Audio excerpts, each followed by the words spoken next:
நேற்று வந்து மாண்புமிகு ஃபைனான்ஸ் மினிஸ்டர் நிர்மலா சீதாராமன் அம்மையார் வந்து என்ன சொன்னாங்கன்னா, இது பட்ஜெட்டில் அவங்க பேசவே இல்லை. முதல்ல அம்மையார் எப்படின்னா, நல்ல செய்திகள் மட்டும் பேசத்தான் நினச்சி பேசுவாங்க. இது மாதிரி சின்ன மக்களுக்கு கட்டம் கொடுக்கறத பற்றி நேராக பேசவே மாட்டாங்க.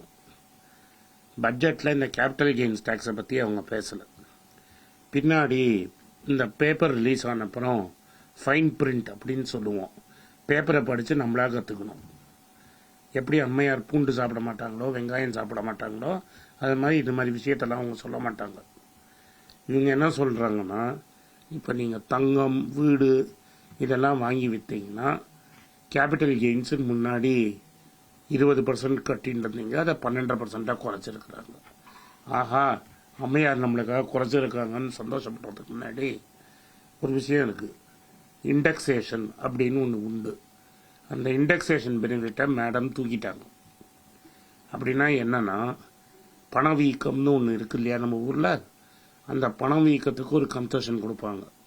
இப்போ உங்களுக்கு புரிகிற மாதிரி சொல்கிறேன். நீங்கள் வந்து 10 வருஷத்துக்கு முன்னாடி ஒரு ஃப்ளாட்டு வாங்கினீங்க, அது வந்து 40 லட்ச ரூபாய்க்கு இருந்ததுன்னு வைங்க. 50 லட்ச ரூபாய்க்கு ஒரு ஃப்ளாட்டு வாங்கியிருப்போம்னே வச்சுப்போம். இன்றைக்கி அது 70 லட்ச ரூபாய்க்கு விற்கிறீங்க. சிஐஐ அப்படின்னு ஒன்று இருக்குது, இண்டெக்ஸ் காஸ்டேஷன். அன்றைக்கி இருந்த 50 லட்ச ரூபா இன்றைக்கி 65 லட்ச ரூபான்னு எடுத்துப்பாங்க. அன்றைக்கி நீங்கள் வாங்கின 50 லட்ச ரூபா இன்றைக்கி நீங்கள் 65 லட்ச ரூபான்னு. ஸோ அப்போ என்ன ஆகும், 50லேருந்து 65 எடுத்து நீங்கள் 70 ரூபாய்க்கு விற்றீங்க. உங்கள் ஆக்சுவல் லாபம் 5 லட்ச ரூபான்னு தான் இன்கம் டேக்ஸ் கணக்கு போட்டு 20% டேக்ஸ் போட்டு 1 லட்ச ரூபா டேக்ஸ் போடுவாங்க. நீங்களும் 1 லட்ச ரூபா கட்டிட்டு போயிடுவீங்க. இப்போ அம்மையார் என்ன சொல்கிறாங்கன்னா, நீங்கள் 50லேருந்து 70 போட்டு இந்த இண்டெக்ஸேஷன் பெனிஃபிட்டே கிடையாது, 20 லட்ச ரூபாய்க்கு டேக்ஸ் கட்டு, ஆனால் 20 கட்டாத 12% கட்டுன்னு. 20 லட்ச ரூபாய்க்கு நான் 12% கட்டினா நான் 2.5 லட்ச ரூபா டேக்ஸ் கட்டணும். அப்போது நீங்கள் வீடு வாங்கி வீடு விற்றீங்கன்னா, இந்த எக்ஸாம்பிளில் இண்டெக்ஸேஷன் பெனிஃபிட் இருந்தால் 1 லட்ச ரூபா வரி கட்டுவீங்க. அதே இப்போ வீடு வாங்கி விற்றீங்கன்னா இண்டெக்ஸேஷன் பெனிஃபிட் இல்லாமல் 2.5 லட்ச ரூபா வீடு கட்டுவீங்க. இப்போ இதில் வந்து 2 விதமாக நடக்கும். இந்த லேண்டு, பிளாட்டு இதிலெல்லாம் கருப்பு பணம் நிறைய வேலை செய்யும். அதனால் இந்த பணக்காரங்கள்லாம் அந்த லேண்டு வாங்குறதுல, வாங்கி விற்கிறதுல கருப்பு பணம் இந்த டிரான்சாக்ஷன் நிறைய நடக்கும். அதனால் நம்ம நம்பிடக்கூடாது, டிமானிட்டைசேஷன் வந்துடுச்சு அதனால் கருப்பு பணமே இல்லை அப்படிலாம் இல்லை. இன்றைக்கும் கருப்பு பணம் போகும், கைமாறும்.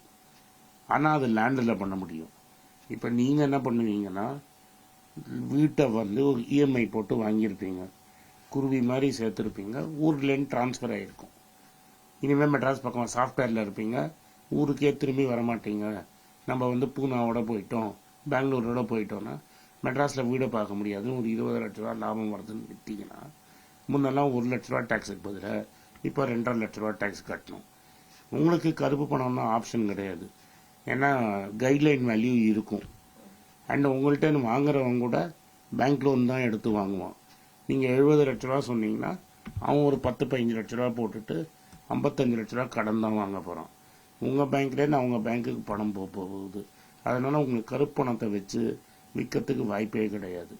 அதனால் இது யார் அஃபெக்ட் பண்ணுன்னா, யார் லோன் போட்டு வீடு வாங்குறாங்களோ ஃபுல்லாக ஒயிட்டில் தான் வாங்கணுங்கிற நிலைமையில் இருக்கிறவங்கள ரொம்ப மோசமாக அஃபெக்ட் ஆகும். அது வந்து lower middle class, upper middle class. Acre கணக்கில் லேண்டு வாங்கி விற்கிறவங்களுக்கு இதில் பெருசாக இம்பேக்டே இருக்காது. அவங்க வந்து கருப்பில் வாங்கிட்டு போயிடுவாங்க. ஒயிட்டில் வந்து ஒரு நாமினல் டிரான்சாக்ஷன் தான் இருக்கும். அதே மாதிரி இந்த டிஃப்ரென்ஸ் பிட்வீன் பணம் ரொம்ப பெருசாக இருந்ததுன்னு வைங்க, இண்டெக்ஸேஷன் பெனிஃபிட்டே இருக்காது. தட் இஸ், அந்த காலத்தில் இப்போ புது ஏரியா டெவலப் பண்ணுறோன்னு வைங்க, அந்த காலத்தில் 1000 ரூபா ஒரு ஏக்கர் விற்றதை இன்றைக்கி இவங்க 4 கோடி ரூபாய்க்கு ஏக்கர் விற்றாங்கன்னா இந்த புது ஸ்கீம் தான் பெட்டர். ஏன்னா 1000 ரூபாயிலேருந்து 4 கோடியை லெஸ் பண்ணி 3 கோடியே 99 லட்ச ரூபாய்க்கு வெறும் 12% தான் கட்டுவாங்க. ஆனால் முன்னா 20% கட்டியிருக்கணும். அப்போ இண்டெக்ஸேஷன் யூஸு கிடையாது. இண்டெக்ஸேஷன் யாருக்கு யூஸு? சிட்டியில் மிடில் கிளாஸும் அப்பர் மிடில் கிளாஸும் ப்ராப்பர்ட்டி வாங்கி விற்கிறவங்களுக்கு தான் யூஸு. அவங்களுக்கு ஒரு பெரிய வெடியாக வச்சுட்டாங்க. எப்போதும் நான் சொல்கிற மாதிரி மிடில் கிளாஸை தாக்குற மாதிரி பட்ஜெட் தான் இந்த அரசாங்கம் போடும். இப்போது இதே மாதிரி தங்கத்துக்கும் எல்லாரும் இருந்தது சட்டம், ஆனால் அதை பற்றி யாருக்குமே தெரியாது. இப்போ நாங்கள் ஒரு ஹிண்ட்டு கொடுக்குறாங்க, நாங்கள் உங்கள் பின்னாடி வருவோம்னு. அதாவது பேசிக்கலாக என்னென்னா, தங்கம் நீங்கள் வாங்கி விற்றீங்கன்னா இண்டெக்ஸேஷன் பெனிஃபிட் கிளைம் பண்ணி நீங்கள் டேக்ஸ் கட்டாமல் இருக்கலாம். எங்கள் பாட்டி கொடுத்த நகை, எங்கள் பாட்டி வந்து அந்த காலத்தில் 100 ரூபா ஒரு கிராமன்னு வாங்கியிருக்காங்க. எனக்கு அவசரப்படுறேன், ஸ்கூல் ஃபீஸுக்காக கட்டுறேன், காலேஜ் டொனேஷனுக்காக கட்டுறேன், 6500 ரூபாய்க்கு விற்றீங்கன்னா இண்டெக்ஸேஷன் பெனிஃபிட் போட்டு ஒரு 400 கிராமுக்கு 20% கட்டிகிட்டு இருந்தீங்க. இப்போ நான் இப்போ 100 கிராம் விற்றேன்னு வைங்க, 100 ரூபாய்க்கு வாங்கினேன், 6500 ரூபாய்க்கு விற்றேன் அப்படின்னா இண்டெக்ஸேஷன் பெனிஃபிட்டில் எனக்கு 6000 ரூபா வரைக்கும் வரும். 500 ரூபாய்க்கு 20% போட்டால் ஒரு கிராமுக்கு 100 ரூபா டேக்ஸு, 100 கிராமுக்கு 2000 ரூபான்னு கட்டிடணும். இப்போ அம்மையார் என்ன சொல்கிறாங்கன்னா, இண்டெக்ஸேஷன் உங்களால் பில்லெல்லாம் ப்ரொடியூஸ் பண்ண முடியாது, உங்கள் பாட்டி நகைன்னு எனக்கு தெரியாது, அதனால நான் என்ன பண்ணுவேன்னா 6500 ரூபாய்க்கு 100 ரூபான்னு அசியூம் பண்ணிவிட்டு, நீங்கள் 100 ரூபான்னு சொன்னால் 100 ரூபா போட்டு 6400 ரூபாய்க்கு நீங்கள் 12% கட்டுங்கன்னு, ஒரு கிராமுக்கு நீங்கள் வந்து 800 ரூபா டேக்ஸ் கட்டுங்கன்னு. இண்டெக்ஸேஷன் பெனிஃபிட் இருந்தால் தங்கத்தில் 20% கூட 100 ரூபா டேக்ஸ் கட்டுறதுக்கு பதிலாக நீங்கள் 600லேருந்து 800 ரூபா கட்டணும். இல்லை நான் இப்போ தான் வாங்கினேன்னு சொன்னால் அந்த பில்லை கொண்டு வாங்க. எவ்வளோ பேர் பில்லை பத்திரமா வச்சுருக்க போகிறோம்? 10 வருஷத்துக்கு முன்னாடி வாங்கின தங்கம் பில்லு உங்கள்கிட்ட இருக்குமா? இருக்காது. அதனால் இன்கம் டேக்ஸ்காரன் சொல்கிற ரேட்டில் தான் நீங்கள் போடணும். லேண்டாக இருந்தாலும் சரி, தங்கமாக இருந்தாலும் சரி, சுமை வந்து நடுத்தர வர்க்கம் மேலே தான் ஏற்றிருக்காங்க. இப்போது எந்த பில்டரும் இதை பற்றி பேச மாட்டாங்க. ஆனால் சிறு தொழில் பண்ணுற எல்லா பில்டருக்குமே சிட்டியில் இது ஒரு பெரிய ப்ராப்ளமாக முடிய போகுது.